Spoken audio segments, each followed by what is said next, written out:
Bonjour, bonjour tout le monde. Bon, aujourd'hui on est mercredi et je voudrais vous faire un petit post d'un livre que j'ai vraiment adoré. C'est une de mes collègues prof de français qui me l'a conseillé et en fait quand je l'ai lu, je suis juste tombée sous le charme de ce bouquin. C'est mon petit coup de cœur de l'année dernière.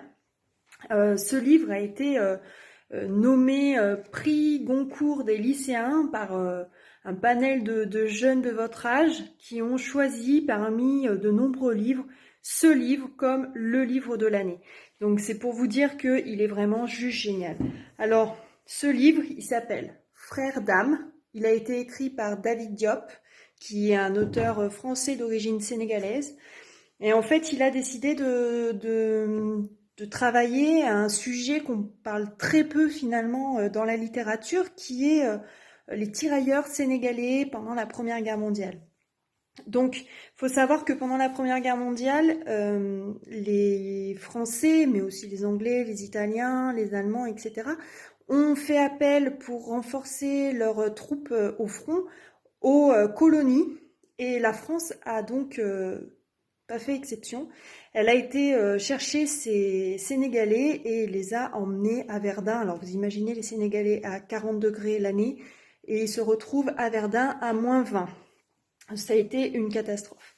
Clairement, à cette époque, les Noirs étaient considérés comme des esclaves et étaient considérés comme des sous-humains. Donc on les a mis en première ligne. Et ce livre parle de ça.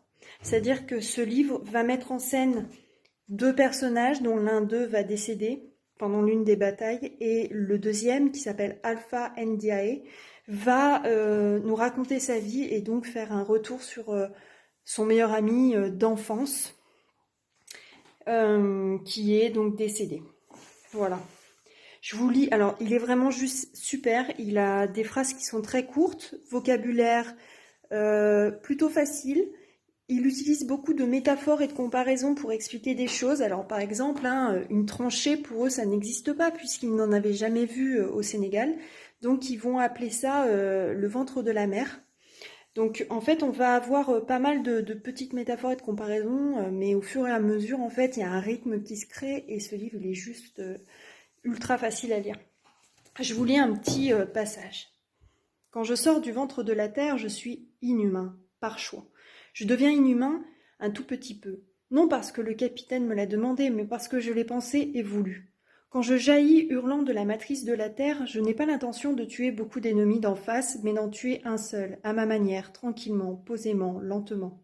Quand je sors de terre, mon fusil dans la main gauche et mon coupe-coupe dans la main droite, je ne m'occupe pas beaucoup de mes camarades, je ne les connais plus. Ils tombent autour de moi, face contre terre, un à un, et moi je cours, je tire et je me jette à plat ventre. Voilà, petit extrait. Bon, bah écoutez, je vous dis à demain. Bonne journée!